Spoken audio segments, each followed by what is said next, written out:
प्रकृति रहस्यों से भरी पड़ी है। प्रकृति की विचित्रताओं पर जब विचार किया जाता है तो सृजनहार की अद्भुत कारीगरी को देख हम चौंकने के सिवाय कुछ नहीं कह सकते। वनस्पतियों के इस विचित्र संसार में अनेक आश्चर्यजनक अजूबे भरे पड़े हैं। उन्हीं में से एक अजूबा है मांसाहारी पौधों का अद्भुत संसार। तो नमस्कार दोस्तों, मेरा नाम है नरेंद्र। आप देख रहे हैं एनपी फ्री स्टाइल फैक्ट्स। तो आज की वीडियो में हम जानेंगे कुछ ऐसे पौधों के बारे में जिनको मांसाहारी कहा जाता है। तो चलिए शुरू करते हैं आज के इस नए एपिसोड को।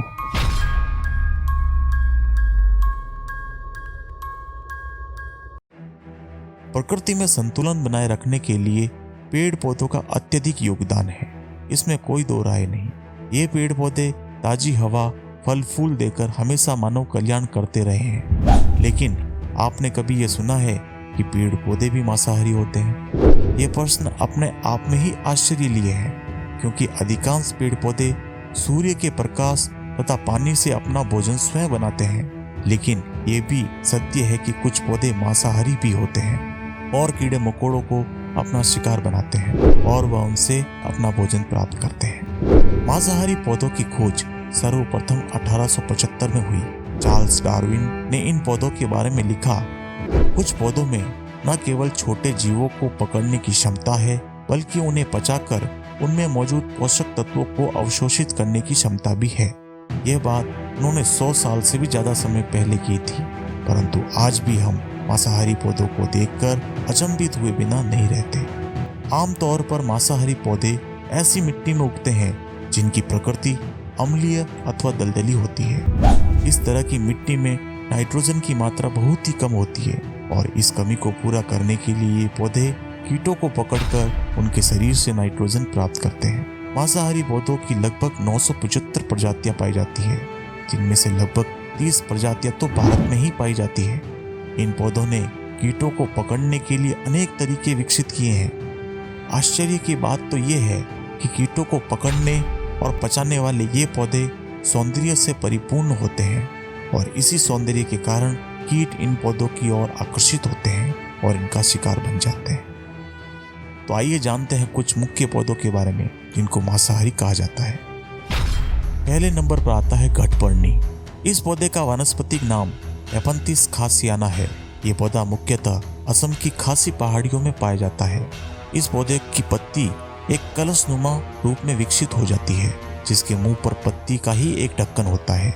इस कलश से एक प्रकार का मरकंद यानी कि एक मीठा तरल पदार्थ निकलता है, जिससे कीट इसकी ओर आकर्षित होते हैं। इसे खाने के लालच में कीट घट के अंदर उतरते हैं और इस कलश की तली में पाचक द्रव्य होता है।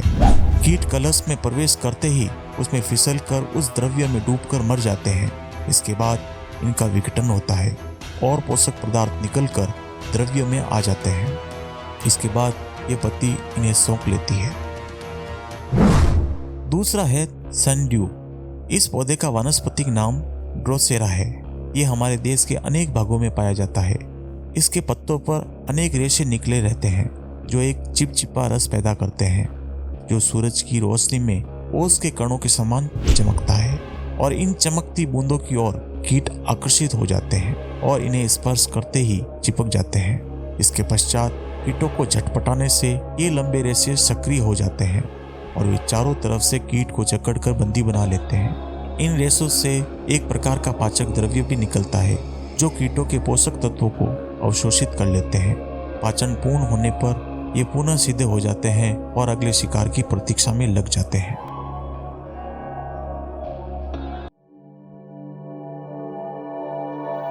तीसरा है ब्लैडरवर्ट। इस पौधे का वानस्पतिक नाम क्यूट्रिकुलेरिया है।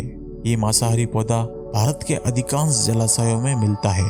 पूरा पौधा पानी के नीचे रहता है और इसकी पत्तियां बहुत अधिक खंडित होती है। इसकी नोक पर थैली जैसी संरचना होती है, जिसमें सूक्ष्म प्राणी पकड़ लिए जाते हैं जो जलधारा के साथ आते हैं। थैली का खुलना तथा बंद होना एक वाल्व के द्वारा संचालित होता है। शिकार पच जाने के बाद वाल्व खुल जाता है और अगले शिकार को पकड़ने के लिए तैयार हो जाता है।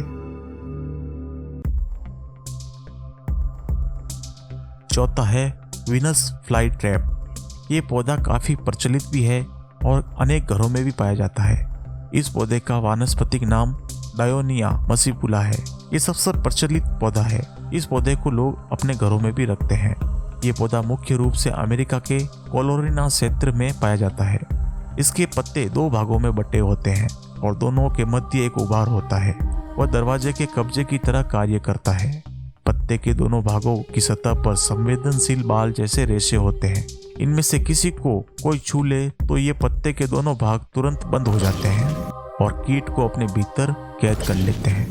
कीट को पूरा पचाने के बाद ये पत्ते पुनः दोबारा खुल जाते हैं और अन्य शिकार की प्रतीक्षा करने में लग जाते हैं।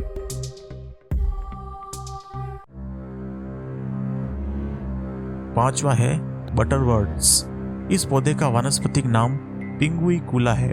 इस पौधे के फूल अत्यधिक सुंदर एवं आकर्षक होते हैं। इस पौधे की पत्तियां चिपचिपी एवं ओस के समान द्रव्य स्रावित करती है, जिससे कीट इनकी ओर खींचे चले आते हैं और जैसे ही कीट इन पर बैठता है तो वह चिपक जाता है और किसी भी तरह दोबारा उड़ नहीं सकता। और ये पौधा चिपके हुए कीट का पाचन कर लेते हैं और उनसे पोषक तत्व मुख्यतः नाइट्रोजन ग्रहण कर ली जाती है। छठा है कोबरा लिली। इस पौधे का वानस्पतिक नाम डार्लिंगटोनिया कैलिफोर्निका है। ये पादप मुख्यतः उत्तर कैलिफोर्निया एवं ओरेगोन में पाया जाता है। कोबरा लिली इस पौधे का नाम इसलिए पड़ा क्योंकि इसकी ट्यूबुलर पत्तियां कोबरे के फन के आकार की होती है। पत्ती का उभरी हुई भाग फूले हुए गुब्बारे के समान होता है। इसी फूले हुए गुब्बारे के नीचे एक छोटा सा रास्ता होता है जहां पर कीट आकर बैठते हैं और फंस जाते हैं। इस पौधे की एक और विशेषता है कि ये पादप पाचक एंजाइम नहीं पैदा कर सकता, जबकि उसके स्थान पर बैक्टीरिया एवं प्रोटोजोआ कैद कीट के पोषक तत्वों को ग्रहण करने में सहायक करते हैं। इस प्रकार मांसाहारी पौधों का ये अद्भुत संसार अत्यंत रोचक एवं अनोखा है। ये पौधे इस बात का भी उदाहरण है कि चाहे कोई भी विषम परिस्थिति हो, जीव जीवित रहने के लिए मार्ग ढूंढ ही लेते हैं। परिस्थितियों के अनुकूल स्वयं को कैसे ढालना है और क्या क्या परिवर्तन लाने हैं, यह सीखा जा सकता है इन पौधों के व्यवहार से। वीडियो पसंद आया हो तो लाइक करना और अपने दोस्तों में जरूर शेयर करना।